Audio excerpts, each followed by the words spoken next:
How's it going, Max? You're the first one to join us. We're just waiting for Doing It Forever, who's going to be signing up soon. For those of you that don't know, this is the second one of our Carney's Conversations.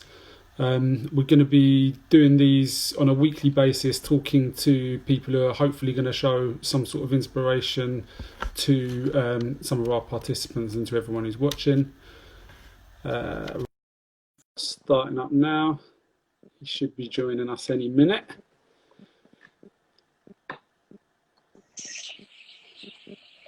How you doing? How's it going, mate? You all right? I'm blessed, thank you. How are you? Not bad, not bad. Thank you for joining us. No, it's a pleasure. It's a pleasure. It's a pleasure. It's a pleasure.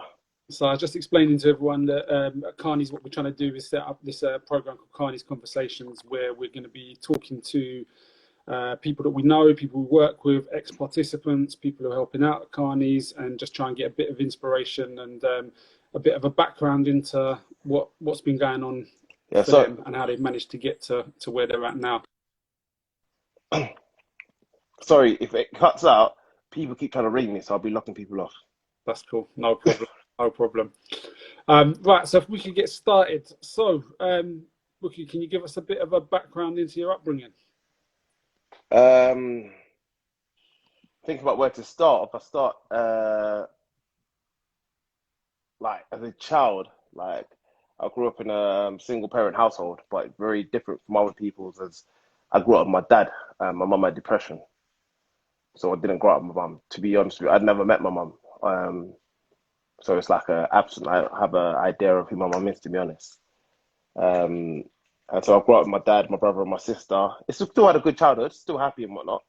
Um, and grew up in Winstanley Estate, which is originally a proper rough estate. Very pivotal to character building. Like you have to be a strong individual to be um, to grow up there. It would toughen you up a bit, but yeah, that was the beginning of my life. Went to primary school in the middle of the estate. Um, and yeah, it's just battling, trying to balance out two different worlds, I guess, isn't it? So you've got this family, like my dad's Nigerian, strict Nigerian old man, um, and he's trying to raise this child, and then this other side of me is a guy trying to navigate the estate, which is like a proper Wild West of an estate, and yeah, that's the beginning of my life. So, how are you close with your dad? Yeah, I'm extremely close to my dad. Extremely close to my dad.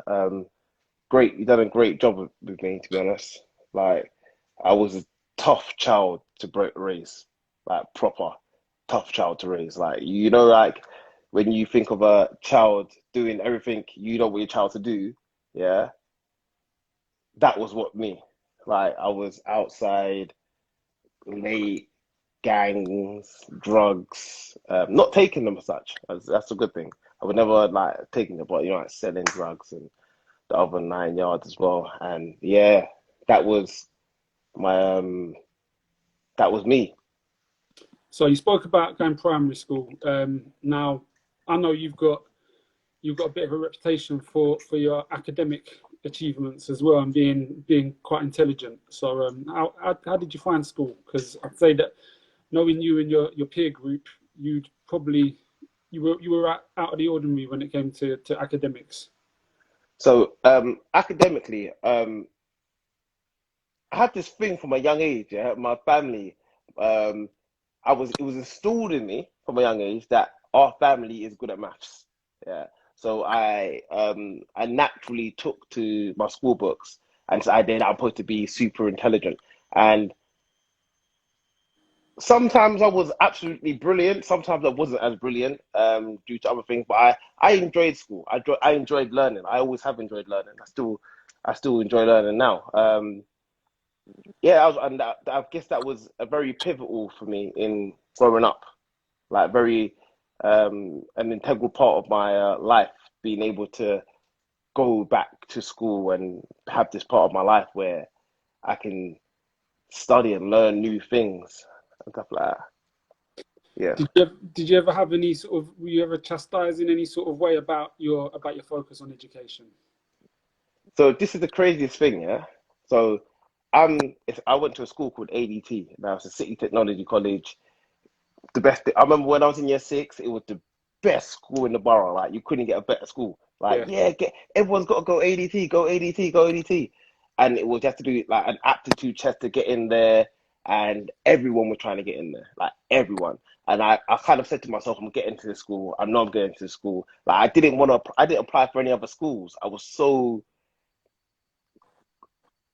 like convinced that I was going to the school, yeah.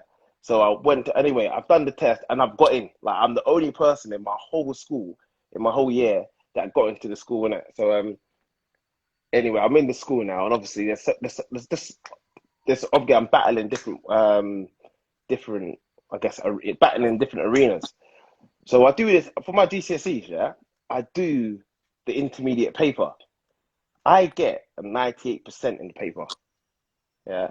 So they're just shocked. They're like, bro, this naughty kid has just got 98% in the paper, in the math paper. So they automatically just it'll be logical for you to say, well, actually, this paper's too easy for him. I got the highest in the year, by the way. Yeah. So you should So be moving up a level to the you to the should be next. moving up a level. But they says like to me, well, you know what, you're a bit too disruptive, and just kept me in that class. So even though your academic achievements showed that you'd earned the right to be moved up to the next stage, because of what they deemed as being poor behaviour, you didn't get that opportunity. Yeah, they literally said that to me. Like even and that wasn't even the only thing. Like there was I did art, so I like love drawing and looking at the message behind art, not just looking at art for art's sake, but seeing what the artist was trying to portray. But they said to me, so obviously imagine there's like what must be about there's two classes about 30 students. Then they turned around and said to me, you're not allowed to go out on no trips. The only person in the whole art place that you're not allowed to go on any trips. You have to stay there and you have to pass your course without going on all the trips that all the other students are going on. And so after a while, I just started bunking the lesson. Like, this is just ridiculous. Like, I'm not getting the same kind of treatment as everyone else. Mind you, I haven't actually done anything wrong because if I've done something that wrong, then I should be kicked out of the school. Do you know what I mean? So I just after a while, I just started bunking the lesson to the point where it's like, you know what, just I don't even care about it anymore. So did you when that started happening, did your grades start to drop or? Yeah, my grades started to drop. I stopped doing the work for it. I wasn't motivated to accomplish in that class anymore. I felt kind of robbed, and obviously I want to kick and scream about it, but who can listen to you?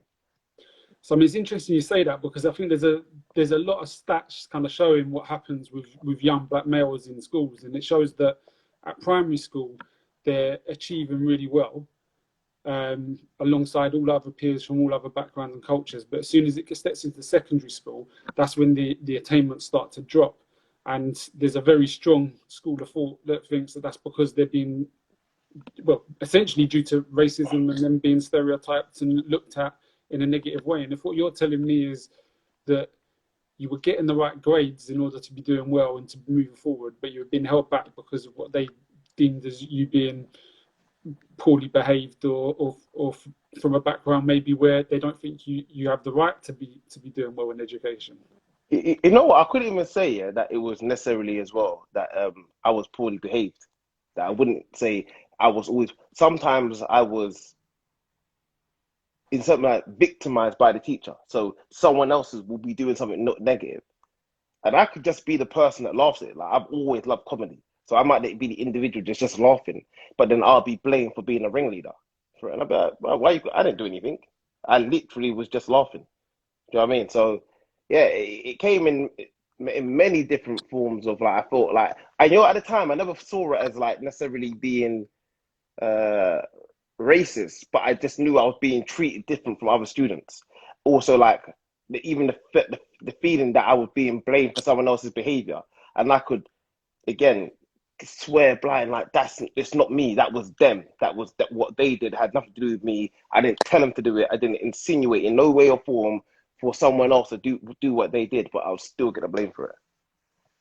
Well, I suppose in one hand it's positive that you recognise that it wasn't you and it was them, because I think a lot of people that go through that, they start feeling about actually, oh, maybe it is about me. Maybe I don't have the right to be educated to a higher level. Maybe I don't have the ability. Whereas you're thinking, actually, no, it's not me, it's them. But it still sounds like it's held you back quite a bit because, as you were saying, you started to bunk off lessons. You didn't really have the motivation to go in and learn. Yeah, it felt like it was crazy because obviously you're looking at it back at now, obviously being 14, 15, and you feel like you're having an uphill struggle. Like you're looking at, like you're supposed to be going to school and just learning. But I just thought, right, this is like half the time it felt like I was battling the teacher. And I wasn't having I'd have a good relationship with the teacher. I had this uphill struggle against the teachers. And then I just thought, you know what? Forget that. I could do whatever I need to do. I'm gonna do whatever I can do to fill the time up. Do you know what I mean? So go and possibly chase some sort of other idea of success, whether that might be not necessarily a great place to find it, but trying to. So yeah, looking at other options. Yeah, Yeah, look at other options. to succeed and essentially other options to make a living because one of the options that people generally go for is kind of been pulled away from you because of the way you've been, I suppose, stereotyped and prejudiced against. Yeah, like I wouldn't say that I even needed extra help because I didn't need any extra help. I just I think I had obstacles. Yeah, I think I had a few more obstacles than I needed at the time, and it was because I didn't have that much support as such. Yeah, but those little obstacles that were in my way were just enough to kind of deter me to go like at a young age anyway to be like, oh, forget all this. I don't even know why I'm talking to you guys. Like it's kind of annoying, and just like think I'm leaving it. and I think that's a real issue with the education system as well because I think especially when you've got young men who are academic and intelligent, and if they're not being allowed to achieve at school, then they're going to want to achieve in some other way. And quite often, people essentially get pushed down the wrong path and find a different way of achieving and making money, making a reputation for themselves. So I think that can have a negative impact. Did you ever were you kicked out of school at all or? So everything happened to me. And I got put on early study leave. I was wise enough to understand like do not get kicked out of school because my dad was not. My dad was not going to be one of those parents and be like, "You got kicked out of school, you're fine." Now, my dad would have like he laid the law down. Like getting kicked out of school for me was an absolute no go. So and I couldn't have been that bad because I never got kicked out of school. But until like maybe like a week before GCSEs, they put me on early study leaves and said, "Oh yeah, you just come back for don't come to the last party." I didn't want to go anyway, and but I would say it was my own fault. That was I had a phone in school and you weren't supposed to, you know. But like again, like see, like in terms of, I wouldn't say that my education and some fact of not having as much money as other people kind of spurred me to go and get money elsewhere, like kind of find success elsewhere. Because obviously you come into school and everyone else has got something, and like you know, like you come end of like you know like end of 6 holiday, you're going back to school, and everyone else has got something. Like oh, they got something new, or Christmas is coming. Everyone's like, what did you get for Christmas? And you're there like, you didn't get really anything to be honest, nothing to shout about, and you have that need to want to fit in. So I can't necessarily blame that completely on education in that sense, but yeah, there was a sense that I guess it aided it. And how did you end up doing in your GCSEs? So I got like 7.5, eight, 7.5, 8 RTCs, GCSE. So not nothing great. It's Like not bad. yeah, it's not nothing great, but good enough to move on to the next stage of education. And then yeah, so good enough. And yeah, but I was by that point I was I was kind of put off education. I was actually like, oh, you know what? Do this, get this done. I'm never doing no more GCS. I'm doing no more nothing again. I understand I had to go to college, but I didn't. I had an idea of what I wanted to do, and actually I knew what I wanted to do, but I was so done with education. Yeah. Like it's just like I need to get this out of the way.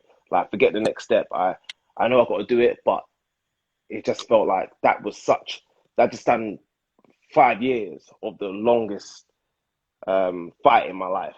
And I'm thinking, I got to do that for another 2 years. Yeah, forget that. So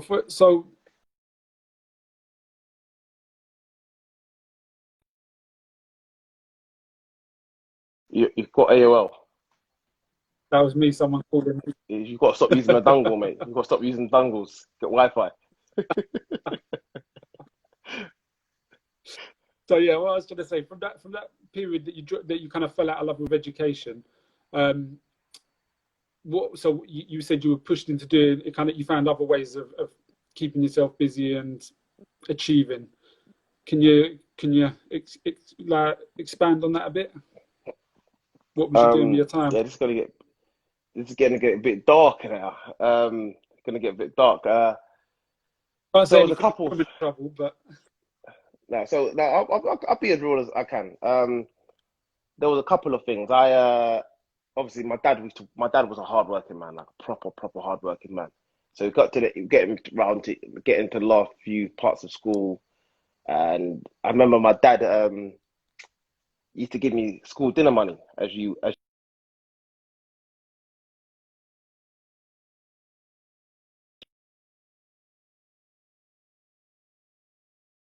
what's this dangle?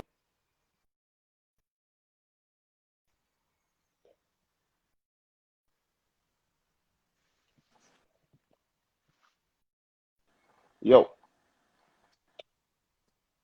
yeah, and that's cutting up your sound. So I don't know. We've seen. Yeah, go on. You were saying about so getting getting dinner. I did. My dad worked like two jobs, so he was a bus driver and did some other like cabin, mini cabin as well to make ends meet. Yeah. And I remember one day he came back from work and I was going to school, but he'd fallen asleep, and I felt so bad. Like I can't explain. Like so bad. Yeah. So bad. Waking this man up to ask for school dinner money. Yeah. I was thinking, right, like this guy, like you just been out all night. Like you're getting back up in a couple of hours to go to work again. Like my dad is a proper straight going hard man, like proper nice guy. And After. I just felt so bad at myself, so I just went to school with no money in it. And I remember like thinking, oh, bro, I'm hungry, bro. Like da da da. And and then I was thinking about oh, bro, I need money.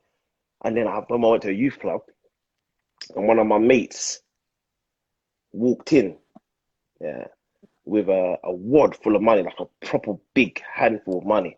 And obviously my eyes lit up like, wow, like where did you get that from? And he gone, the line, cuz. And I was like, bro, I need to get a line. That's what I need. I need a line, yeah. Like, I need to go and create this phone and get money. And so along with that, yeah. So what I've done now is I've gone and met a couple people, asked if I could get something on, like or loan a bit of work, actually, I guess. And I don't even know what to do with it. Like, it's how crazy. I don't even know what to do with it. Like, how do you gush this up? Da, da, da, da. And Just I, some people watching, they might not know what you mean by you wanted to get a line. so I want to get a drug phone. I want to make this drug phone. Like, I want to just make a drug phone. Like, yeah, a phone I could sell drugs on. Yeah. And so I go and I meet someone. I say, yeah, can I? Obviously, I know a few people 'cause I grew up around there. I say, oh, can I get only a small amount of drugs, but I'll pay you back, innit? So I get the drugs, and I still don't know what to do with it. So I've got scales, I've got the drugs, and I'm thinking, oh, what am I gonna do next? Like, da da da. So I'm in my dad's toilet for about an hour trying to cut this thing up and just not getting it right. Yeah, so I phoned another one of my mates. I was like, "Yeah, bro, can you help me out?" Like, da, da, da. So we're sitting in the estate, and he's helping me wrapping it all up, prepare it all. Yeah. So after that, now I've got the drugs, I've got my little phone. Now I've got to sell it. So I'm going around to all these like people that smoke and stuff like that, and I'm like, "Yeah, I got this, I got that, I got this, I got that." And they're looking at me like, "You're a little boy." That literally said to me, "Yeah, you're a little boy. I ain't buying that off you. Like, what am I buying that off you for?" So now I'm almost stuck with it. So to got to the point, I've had it for so long. I'm almost trying to force it on them. Like, yeah, I'll give it to you, pay me back in it. So obviously they're not going to pay me back. So for the first time I ever did it, I basically lost it. I ended up owing some fella money in it. So yeah, that was the first. That was my first interaction with that kind of life as such. So that was your But what you see as earning earning some money rather than your dad going and getting another yeah, third. yeah. I just didn't want to. I didn't want to be. I felt it was kind of obviously there was a part of me that wanted obviously what other people had but it's also um I I couldn't be another dependent on my dad. Do you know what I mean? Like mine, Yeah, he's worked so hard because my dad, hats off to my dad. He never asked me for rent, nothing like that, and he really, really, really tried. It was like weren't one of those absent dads. The only time he was absent was when he was working. Yeah, and then you yeah. come back from work, he just it's a thing. He's constantly going through the cycle. So I'm there like, wow, forget that. I can't be that guy. I can't be that kid in it. Like I've got to take a different approach in it. And so And yeah, so from there, I mean, obviously, I don't really want you to be on here talking about a whole load of stuff that maybe you've not got in trouble for before and get yourself in any more trouble. But I know that you've had some negative outcomes of the lifestyle that you was living. So I just wondering if you can explain some of the negative outcomes, what you got up to. I feel like I guess the biggest negative outcome I've ever had. But I remember like there was a long period of like going through that period in life. There was a obviously I was involved in a whole like gang lifestyle and stuff like that. And I'll start with the worst first. The worst is always going to be losing somebody, so someone else dying. Yeah, and I can't. I'm almost getting like goosebumps. I think about it, I get like this like goosebump thinking about it. But I went through a little period. I was going through this period of my life where I thought, well, I might die, but it's the worst thing that's going to happen. You have this period thing in your head, like the worst thing that's going to happen that you might die. Yeah, and it's not. That's not the worst thing that's going to happen. Yeah, one thing I will say to every single person: the worst thing that's going to happen is you're going to lose someone else. That you're going to have to bear the guilt of someone else has died as a someone you care about has died as a consequence of your actions, of your decisions in life. And that's probably like the most hardest thing as I was about 16, 17 that I've ever had to deal with. Like ever. And I told the reason why it was so difficult is because normally when something happens, you can go and do something to rectify it, to fix it, to sort it out. Like you can just do something. You cut it off again because you've got a dangle. That's right. Just about get all emotional there, mate.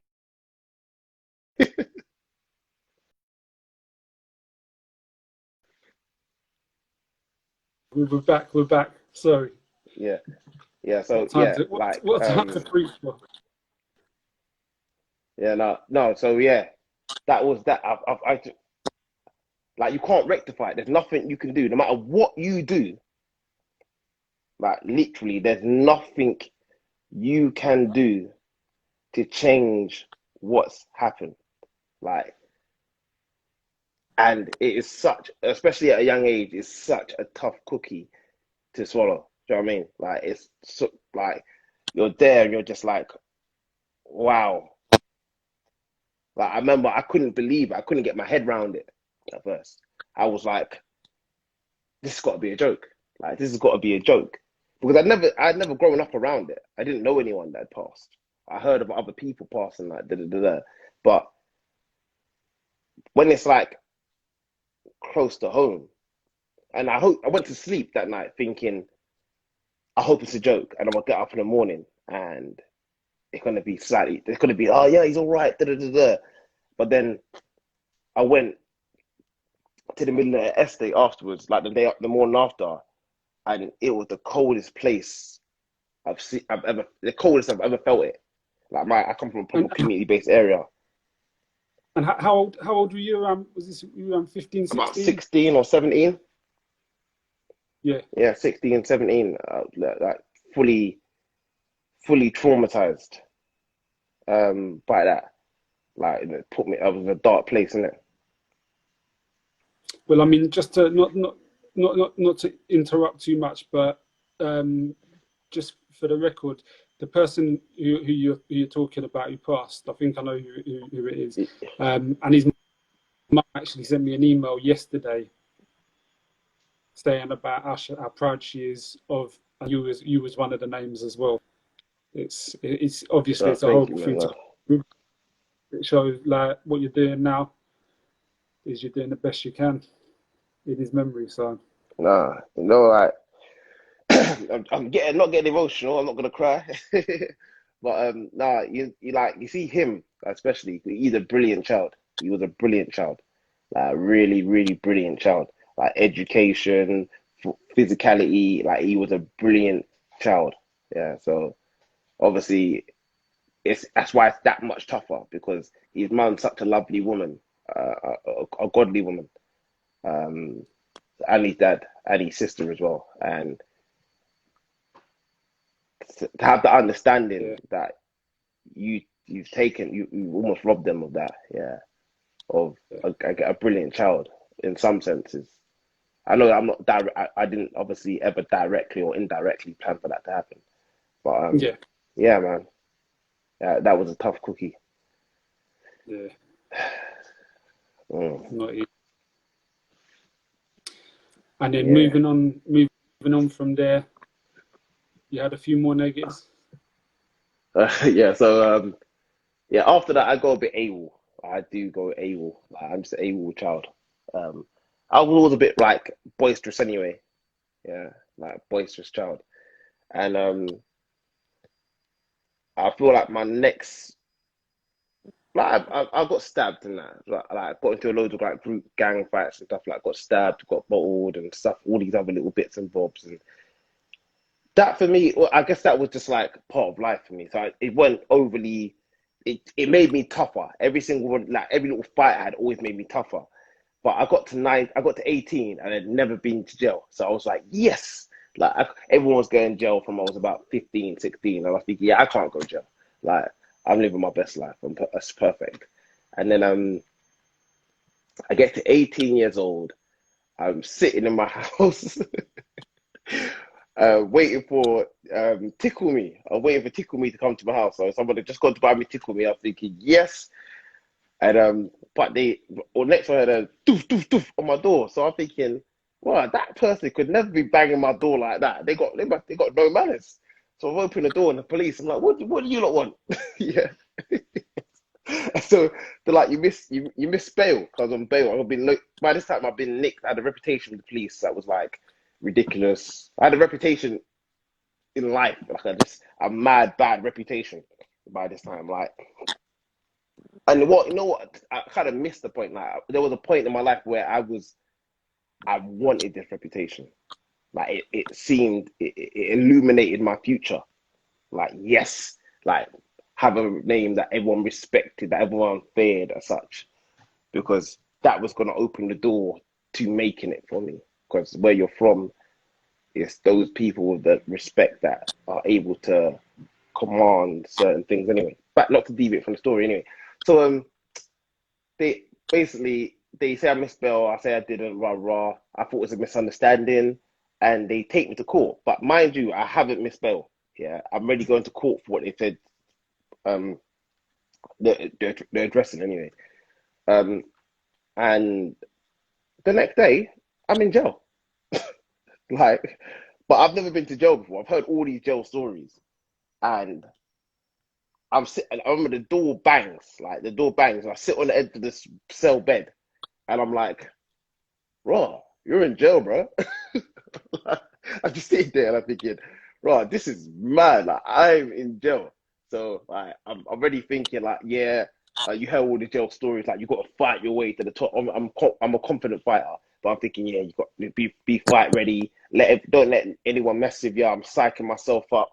Um, I've almost put on this like this mask of no emotion.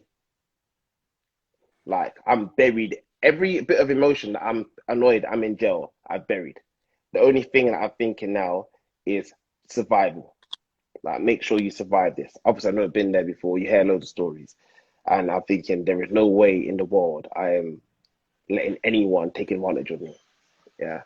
So then and I was on remand. Yeah. So being in that remand scenario, um, that was killing me because every single day, every single time your door opens, you're wondering, am I going home? Like, and you all you want to do is go home, and it's not go home as in I want to go home and party. I want to go home and just walk to the shops. I want to go home and just lay in my own bed. I just thought I want to be able to talk to someone on the phone when I want to. It's just those little bits of freedom, and Yeah, that your was liberty. yeah, and that was tormenting. Like I used to think, 'cause I was in jail for 4.5 months, not knowing every single day whether I was going home or not. I remember I think to myself, one day, if I one day they told me I'm going home, George's dangle is ridiculous, by the way.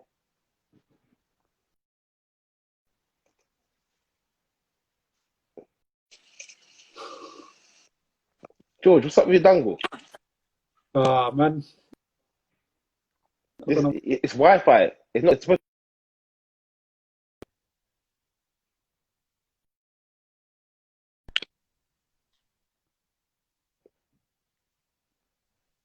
I'm on Wi-Fi. Yeah, you've definitely got AOL dial-up, Windows 95. So yeah. To get back to my story, yeah. Um, are you gonna cut out again? Full ready. Mine's not buzzing, doing no.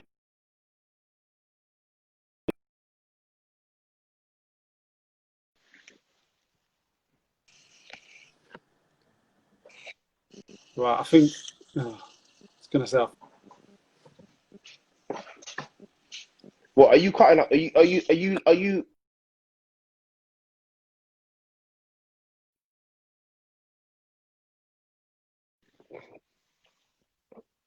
Yo, yo. yeah, yeah. I think we're back on it again now. Yeah. Yeah. Yeah. So every single day. Sorry, I'm gonna go back straight back to the story. Every single day, I'm thinking, am I going home? Am I going home? Am I going home? Am I going home? Am I going home? And it just never seems to happen. Like for 4.5 months. So imagine thinking every single day for 4.5 months, am I going home? Yeah. Yeah, It is like so you're going to sleep, yeah, and I'm laying down and I'm sleeping, and in my dream I'm realizing I'm sleeping because I'm at home. I bet actually I must be a dream. And then I remember one day it was so bad that I this sounds so crazy. I was so I realized I was dreaming and I was just wanted to be at home, and I tried to drag my body into the dream. I thought that was gonna be my escape to freedom because it just felt like I was just never going home. Like never, and I see people come and go and everything, and I just thought, I just want to go home. And then finally, 4.5 months later, I beat the case that I was on. So I was on remand, by the way. I beat the case, and I was back home. And then, are we moving on straight away, or do you want to ask some questions about it? um, no, I don't think so. I think you carry on.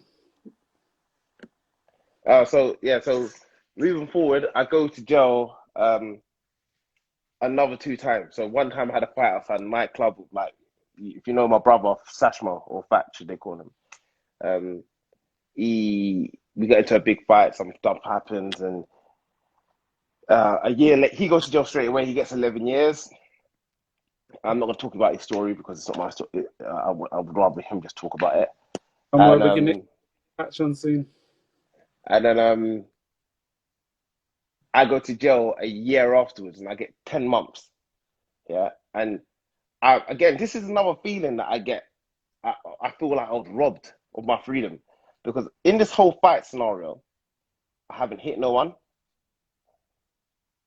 I haven't actually done anything. Yeah, and I get 10 months in jail. Like, how many other people do you know can be convicted for a fight? Yeah, that hasn't hit anyone.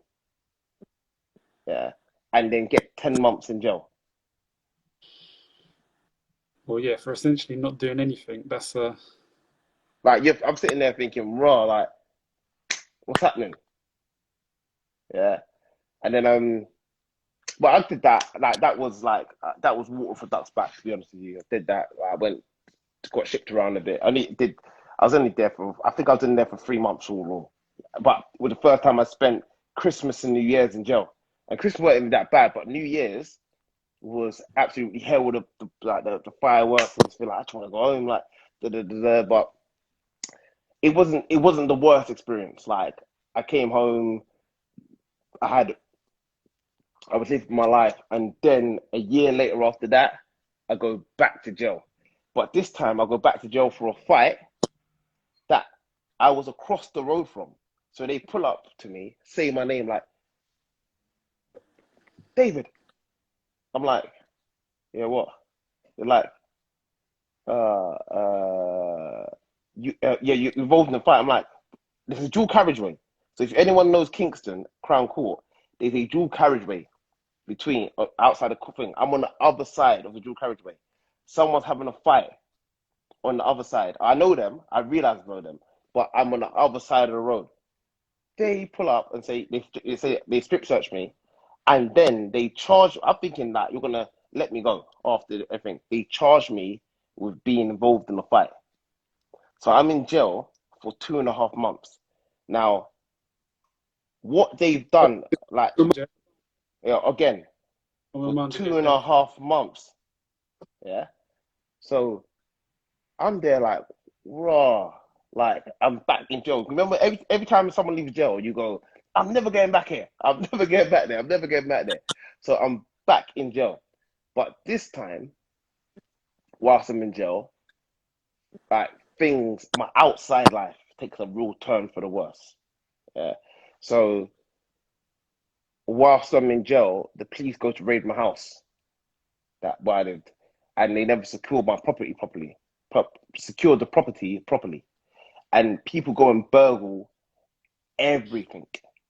So imagine, like, you've had all this stuff obviously required from, obviously, it all got in gains. I'm not gonna lie, but it's everything you have, and they robbed me down to my cutlery. Like, so I come out of jail to physically nothing but the clothes I went in with, and a watch, and a new watch, my phone, and no clothes, nothing, just the clothes I went in with. Yeah, and obviously I get back to the house and I see the damage. Like, they literally tore the TV off the wall.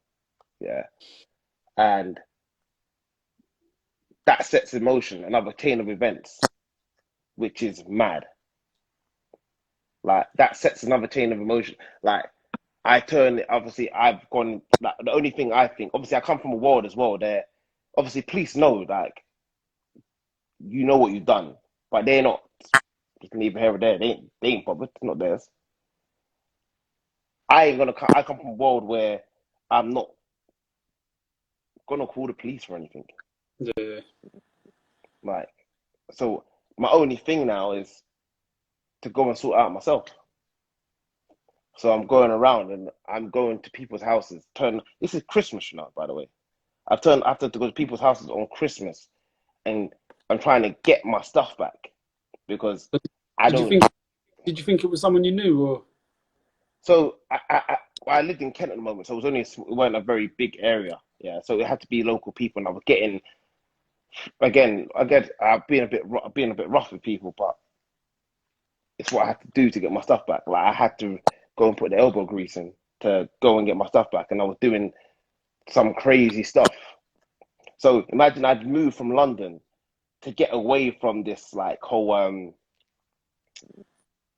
don't know, I guess like being locked in this lifestyle. Like I moved. By the way, I've missed a big story, a part of the story that you haven't said. That I moved from Kent, from Clapham Junction to Kent, innit? And Yeah. I move away from it, and I'm almost starting afresh. Like people don't know me, da da da. But now I'm almost like trapped back in this place again, where I've gone around. I've got to let people know, like you've done it to the wrong person. Like it was like again in itself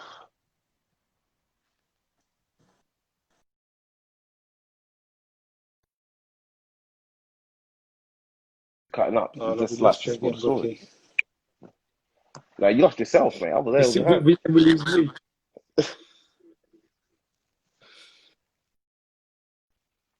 I got.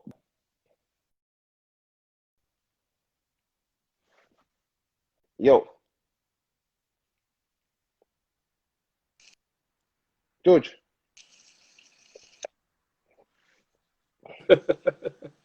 Um,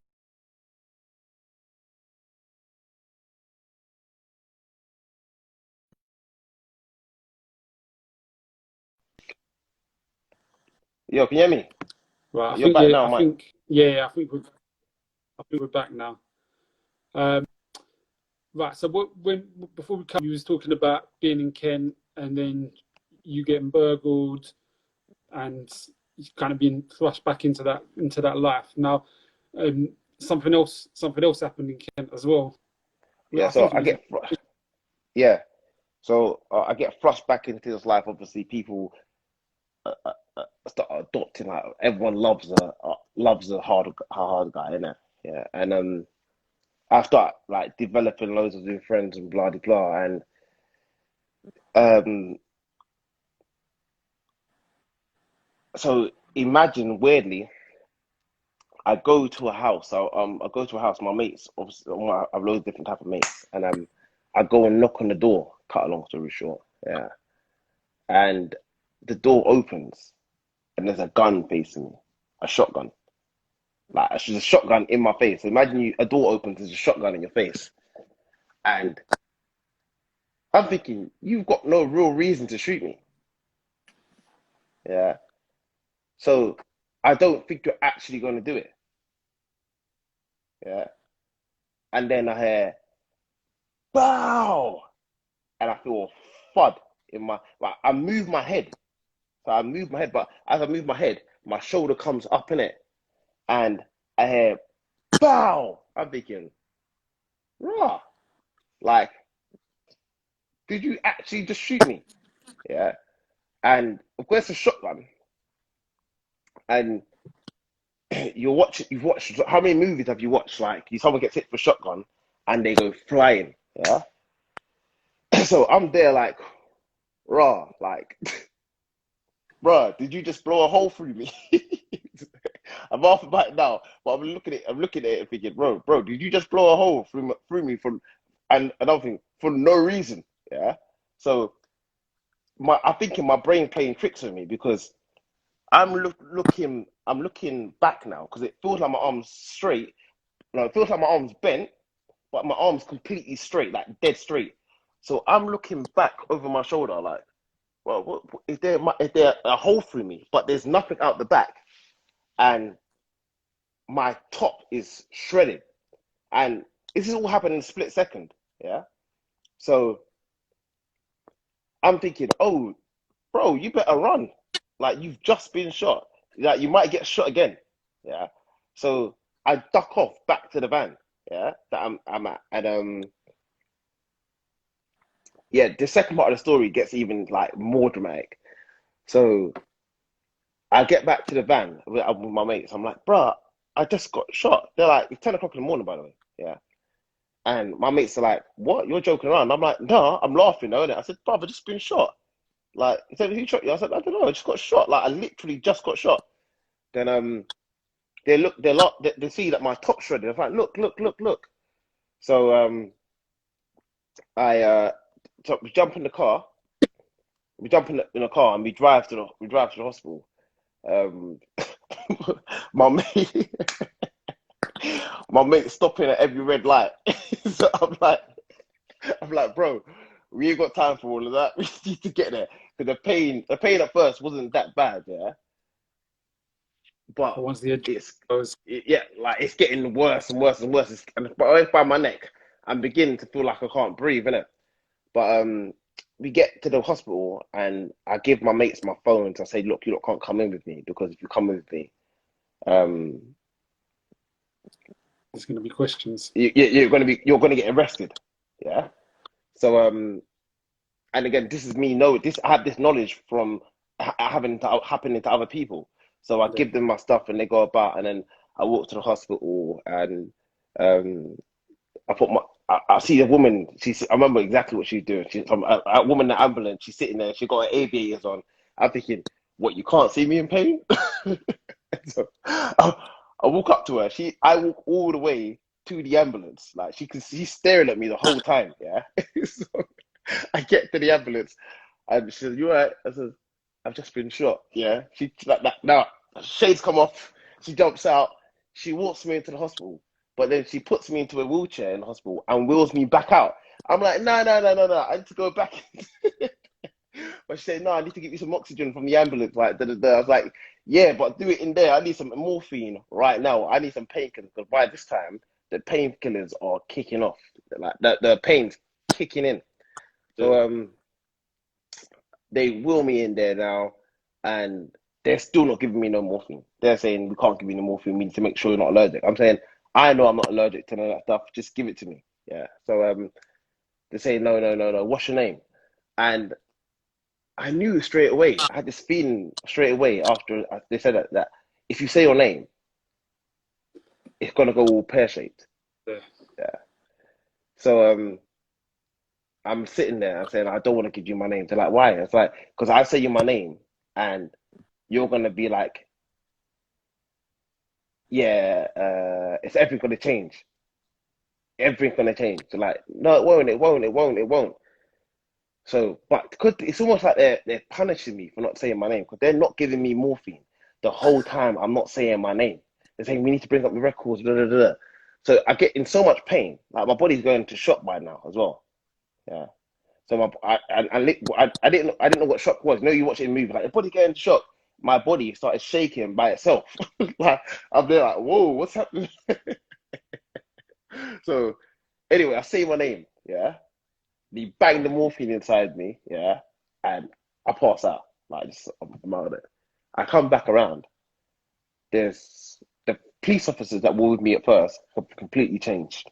Yeah, it's some guys in suits, and they must have known what I've said to the other police officers because they said, "Whoa, well, you've got a bit of a reputation, haven't you?"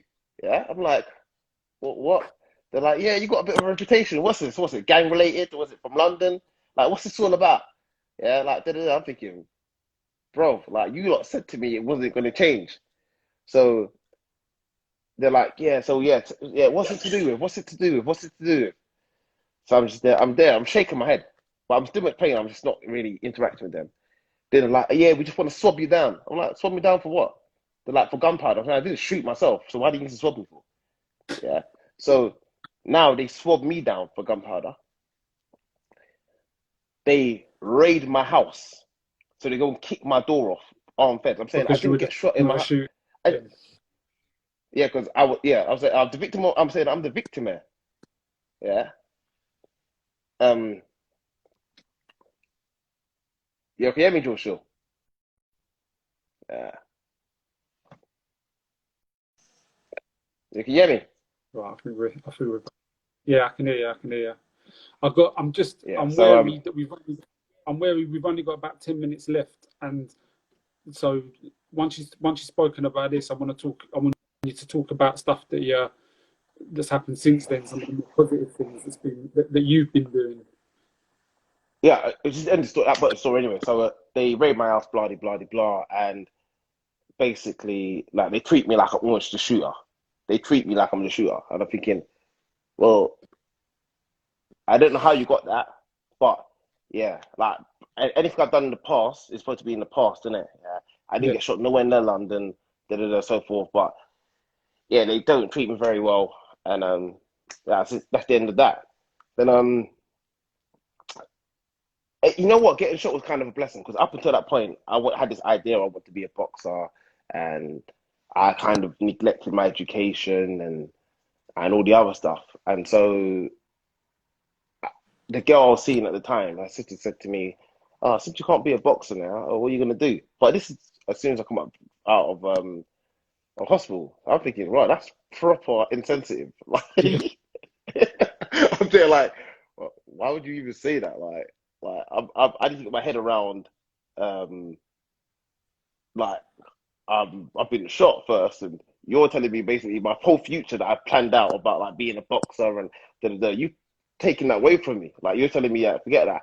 But then I also had like I went to a good school, so some of my social group were in places of like one of my friends was becoming a teacher, whole type Quincy.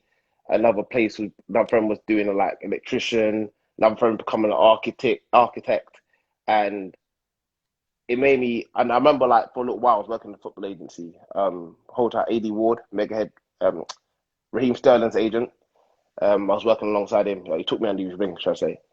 And so I thought, oh, I want to do a law degree. That is something I've always had an interest in. So I knew it was kind of like like going straight into uni wasn't what I wanted to do. I didn't want to go and live in the uni. So I thought, well, how am I going to do this then, innit? So I thought I found about the Open University. So I was like, yeah, I'll do it through the Open University. So I signed up for a law degree and started doing that. So I still was injured, like the pain was immense, but it gave me something to focus on. Yeah. Yeah. So I started doing a law degree with the idea I want to be a contract negotiator. I didn't want to be a solicitor. I just wanted to understand contracts and such. Um, and at the same time, I started spending more time back in London. And I remember and then you said to me, do I want to do some classes at Carney's community to help with the kids with boxing? I was like, yeah, definitely. Like, da da da. And off the back of that, I remember you saying to me, I will give you a level two. And so do my level two. So I remember having to I was doing my law degree and my level two fitness um, thing at the same time. And that was intense. I remember thinking, well, I remember after doing it, I was thinking, I am never, yeah. I remember thinking, I'm never doing that again. And then, you hear me? You're cutting off again, Yeah. bro.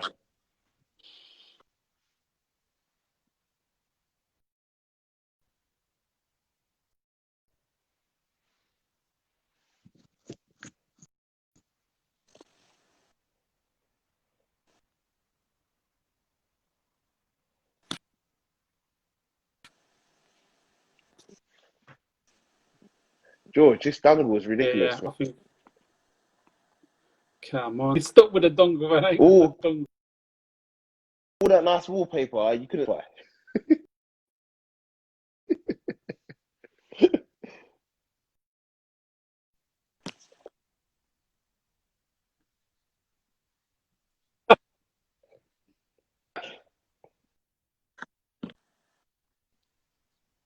I'm hoping I'm back. I can hear ya. That's the main thing. Yo,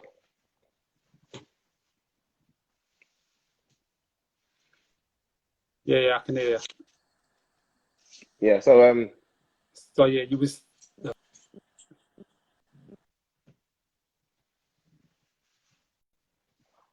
hello?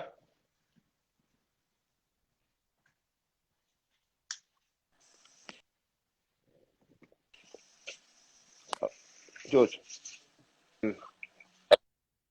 I can hear you, but What I was saying, I go and do this law degree. I doing the PT course at the same time. Um, so I do that, and off the back of I remember when I did it at the same time. I thinking that was so intense, like basically studying all day, like and then trying to do these essays, like these non-stop essays. So we do both. I do both of those. That's the first time I did that, and I thought, right, I'm never doing that again. But then I realized that I couldn't get a job as a personal trainer, yeah, until you did level three, and level three is supposed to be even more intense, yeah. And then you messaged me like, yeah, I get you your level three done. I remember you like, I remember I got a high grade in the level two. You're like, oh, I didn't know you was Yeah, that smart kind of thing. it was the highest they'd ever seen, apparently. Yeah, so you know, I'm not Yeah. lying to you. So yeah, and then I do my level three, but again, I'm still up to my old tricks at that point in time. Yeah, and then I fully made a transition. Like I got started working at Nuffield, and that was, I guess, doing a personal training course and doing a law degree made me completely look at life differently because I no longer wanted to just do contract negotiation within football. But personal training give me an in-depth look at people's characters, about the mindset of individuals. And I studying the law was more a reflection of the social psychology as such. Yeah. Um, I said, you know what? I took more of an interest. It felt more meaningful to me to be able to develop individuals, like um, from all backgrounds, especially from my background. As in, like, yeah, we can, like, I understand all the talent I had, all the intellect I had, but I didn't have at a young age. I didn't have a lot of support at a young age. I didn't have a lot of opportunity at a young age. Um, and I thought, imagine what humanity could be if we did have, if that was implemented from a younger age. Obviously, you've done it. You've done it amazingly, especially with people from disadvantaged backgrounds. Um, but now I fully understand that if you can adjust the mindsets of individuals, yeah, they can become giants. Like, Sky's the limit. like yeah, literally, like, especially where I'm from,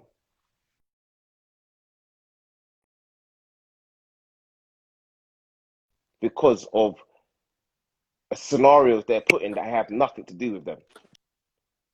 Yeah, there's so many has-beens, like, or could be's, yeah, but they're overlooked because of Yeah. whatever, like, oh, their parents wasn't as well off I as think Edward's parents,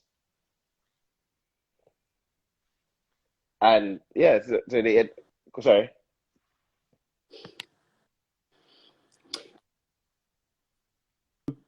still only got a couple minutes left, so I think we're probably going to have to start to wrap it up now.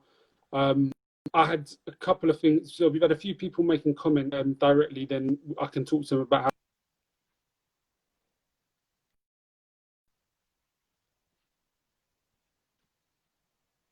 George, your One of the things I wanted to say is thank you to you, Booky, for coming and doing this, especially on your 31st birthday, which is today. So happy even 31st to me.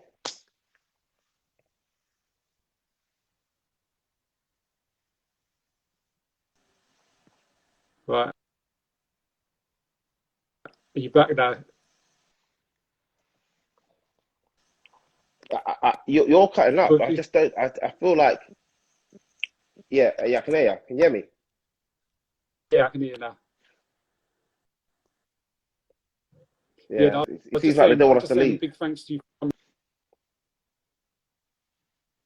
especially considering it's your 30th birthday today. Yeah, well, thank you, man. It's been a pleasure to Well, have you as part of the journey. To be honest, if people are interested and if you're up for it, well, you're the one that's done the work, mate. if people are interested in what, I was going to say, if people are interested in it, we get up for it. We could extend it and we could come off and then restart again. yeah, I don't mind that. I don't mind that. Yeah. You all right with that? Yeah, I'm all right with that. I'm just making sure that she's all right with it. All right, then, people. Well, listen, we're gonna end it. We're gonna start straight back up again. All right. All right, sweet. Yeah, a minute, yeah.